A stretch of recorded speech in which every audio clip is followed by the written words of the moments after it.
Assalamualaikum warahmatullahi wabarakatuh. Baik, di sini saya akan menjelaskan upaya pemerintah Indonesia dalam memitigasi dan dampaknya terhadap perangan Iran. Yang pertama, diversifikasi sumber energi dan penguatan cadangan nasional. Nah, minyak mentah dari Timur Tengah termasuk Iran merupakan bagian penting dari rantai pasok energi global. Nah, pemerintah Indonesia harus diversifikasi sumber impor minyak tidak hanya dari Timur Tengah, perluas kerjasama energi dengan negara-negara lain, contoh seperti Afrika dan Rusia. Nah, perkuatan cadangan minyak nasional strategis program reserve agar tidak terguncang jika terjadi kelangkaan pasokan. Nah, yang kedua, stabilisasi harga energi dan inflasi. Pemerintah dan Bank Indonesia memberikan subsidi energi BBM LPG listrik untuk menjaga daya beli masyarakat, menyesuaikan kebijakan moneter termasuk suku bunga dan investasi pasar plus untuk menjaga inflasi tetap terkendali, melakukan operasi pasar untuk menstabilisasi harga barang pokok jika terjadi lonjakan harga impor akibat konflik. Nah, yang ketiga, penguatan ketahanan pangan dan industri dalam negeri. Konflik dapat memicu gangguan distribusi global, misalnya pengiriman melalui Selat Hormuz. Nah, pemerintah Indonesia mendorong produksi dalam negeri untuk mengurangi ketergantungan impor pangan dan bahan baku industri, memperkuat logistik nasional dan distribusi agar tidak terlalu terdampak gangguan global. Nah, yang keempat, kebijakan fiskal dan perlindungan sosial, antisipasi dampak sosial ekonomi akibat kenaikan harga. Nah, pemerintah harus menyiapkan bansos seperti bantuan langsung tunai BLT, program sembako subsidi pupuk dan lain-lain. Anggaran khusus dalam APBN untuk merespon cepat bila terjadi gejolak ekonomi global. Nah, yang terakhir nih, nomor 5, perlindungan nilai tukar dan stabilitas keuangan. Konflik geopolitik cenderung menyebabkan aliran modal keluar dari negara berkembang. Nah, Bank Indonesia melakukan intervensi di pasar flash untuk menjaga nilai tukar rupiah, meningkatkan kerjasama dengan bank sentral negara lain, bilateral SWP agreement, menjaga kepercayaan investor dengan komunikasi kebijakan yang transparan. Mohon maaf, ini ada terakhir lagi, nomor 6, diplomasi internasional dan netralitas politik. Indonesia menjaga posisi politik yang netral dan diplomatis agar tidak terseret dalam konflik. Aktif dalam forum internasional G20 politik ASEAN untuk mendorong deeskalasi konflik, jaminan keamanan jalur perdagangan dan energi global. Meningkatkan kerjasama dengan dagang kawasan lain seperti Afrika, Asia Selatan, dan Asia Timur. Nah, jadi kita harus memperluas jaringan untuk bekerja sama, bukan hanya dari Iran saja. Selamat siang Bapak Ibu dan teman-teman semuanya. Oke, selanjutnya saya akan membahas poin 2, yaitu peran Indonesia dalam ASEAN di berbagai bidang. Yang pertama, peran Indonesia di berbagai bidang, yaitu yang pertama ada bidang ekonomi.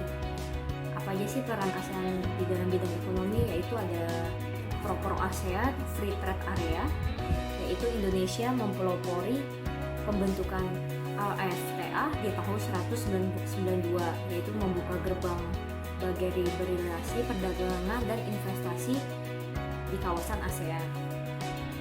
Berikutnya dalam bidang ekonomi itu ada sentral konektivitas regional, yaitu Indonesia menjadi pusat konektivitas ASEAN dengan mengembangkan infrastruktur regional seperti jaringan tol, pelabuhan, dan kereta api yang menghubungkan negara-negara anggota. Yang ketiga, peran bidang di ekonomi yaitu ada basis produksi dan investasi menarik, yaitu Indonesia dengan sumber daya yang melimpah dan populasi besar menjadi tujuan investasi yang menarik bagi perusahaan multinasional. Yang selanjutnya dalam bidang pemberdayaan UMKM, yaitu Indonesia aktif dalam mendukung usaha mikro kecil dan menengah di kawasan ASEAN melalui program dan pelatihan. Selanjutnya, peran ASEAN dalam Indonesia di bidang politik dan keamanan. Yang pertama itu ada dalam bidang politik ada mediator konflik, yaitu Indonesia memiliki sejarah panjang dalam memediasi konflik antar anggota ASEAN seperti di Kamboja dan Filipina. Yang kedua, peran dalam bidang politik yaitu penjaga perdamaian dan stabilitas, yaitu Indonesia berkontribusi aktif dalam menjaga perdamaian dan stabilitas di kawasan melalui berbagai mekanisme ASEAN seperti ASEAN Regional Forum, dan juga kontribusi ini termasuk partisipasi dalam misi menjaga perdamaian PBB dan kegiatan pemeliharaan perdamaian lainnya. Yang ketiga, dalam bidang politik yaitu promotor demokrasi dan HAM, yaitu Indonesia aktif mendorong penegakan demokrasi dan hak asasi manusia di kawasan ASEAN melalui berbagai deklarasi dan pedoman regional. Selanjutnya, peran Indonesia dalam bidang sosial dan budaya, yaitu yang pertama memperkuat kerjasama budaya, yaitu Indonesia aktif dalam mempromosikan kerjasama budaya di kawasan ASEAN seperti melalui festival budaya dan pertukaran pelajar. Yang kedua, peran dalam bidang sosial yaitu menjaga keragaman budaya. Indonesia itu menjunjung tinggi keragaman budaya di kawasan ASEAN yang mempromosikan toleransi antar budaya. Yang ketiga, ada memperkuat konektivitas masyarakat, yaitu Indonesia aktif dalam mendorong interaksi dan pertukaran antar masyarakat di kawasan ASEAN melalui berbagai program seperti ASEAN Youth Forum. Oke, itu adalah peran Indonesia di berbagai bidang dan juga berbagai bidang di Indonesia. Mungkin selanjutnya poin berikutnya akan dilanjut oleh teman saya. Terima kasih.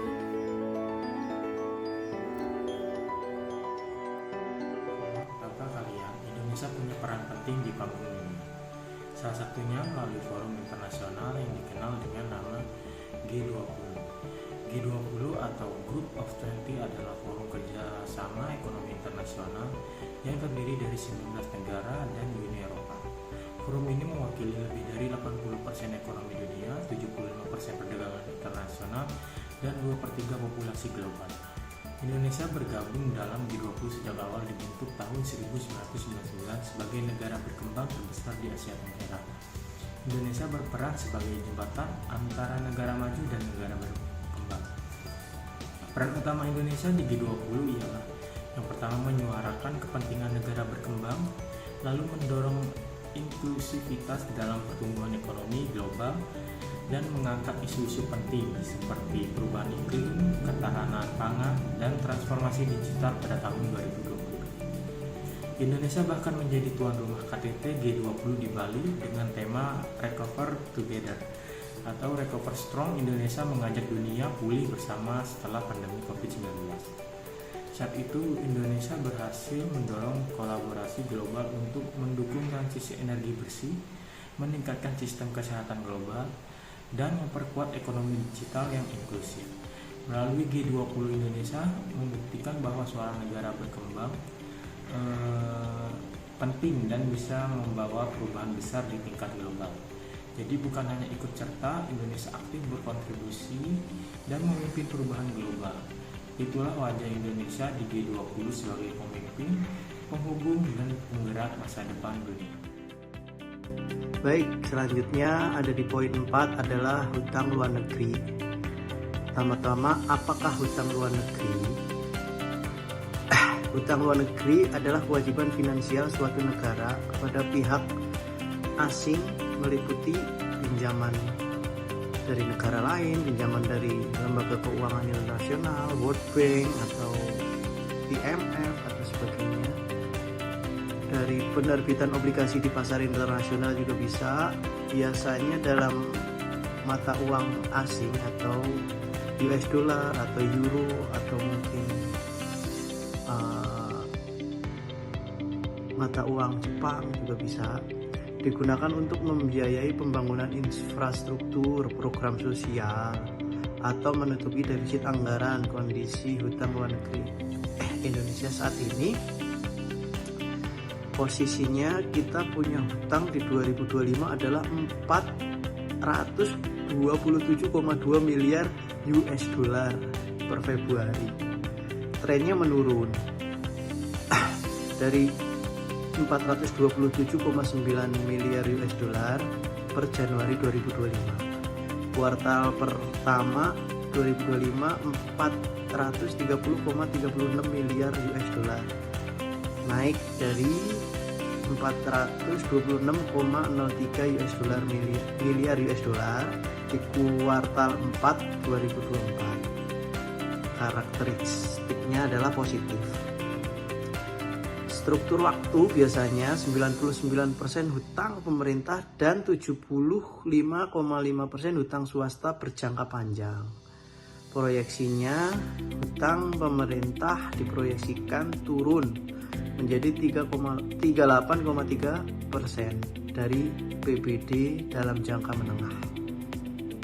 Cara membayar hutang luar negeri yang pertama adalah 1. Sumber pendanaan utama seperti pajak, bea cukai, PNBP atau migas dan non migas, ekspor ke luar negeri, devisa negara yang kita dapat, pendapatan dari ekspor yang banyak adalah komoditas kayak seperti kelapa sawit, batu bara, nikel, manufaktur, tembaga. Terus untuk strategi pengelolaan hutangnya, yang pertama adalah refinancing, menerbitkan obligasi baru atau pinjaman baru untuk melunasi hutang jatuh tempo. Menukar hutang lama dengan instrumen baru berbunga lebih rendah. Pengelolaan cadangan devisa, Bank Indonesia mengelola cadangan untuk stabilitas nilai tukar. Selanjutnya nomor 3 ada optimalisasi ekonomi. Ada peningkatan investasi, menarik FDI untuk membawa masuk devisa dan teknologi, diversifikasi ekonomi, yaitu mengembangkan sektor baru seperti ekonomi digital, pariwisata, industri kreatif, dan yang sering digembur-gemburkan adalah hilirisasi. Selanjutnya ada efisiensi belanja, memastikan pinjaman yang digunakan untuk proyek produktif dengan return jangka panjang dan memberhentikan proyek-proyek yang tinggi akan modal. Simpulannya, hutang luar negeri Indonesia saat ini masih dalam kondisi yang dapat dikelola dengan baik. Kunci utama pengelolaan adalah menjaga pertumbuhan ekonomi berkelanjutan sehingga rasio hutang terhadap PDB tetap aman dan kemampuan bayar negara tetap terjaga. Walaupun dalam kondisi yang seperti saat ini ekonomi bertumbuhnya berat, tetapi pemerintah harus optimis dan kita juga sebagai masyarakat tetap harus optimis. Demikianlah penjelasan kelompok kami. Terima kasih atas atensinya. Semoga kita semua diberi kesehatan. Assalamualaikum.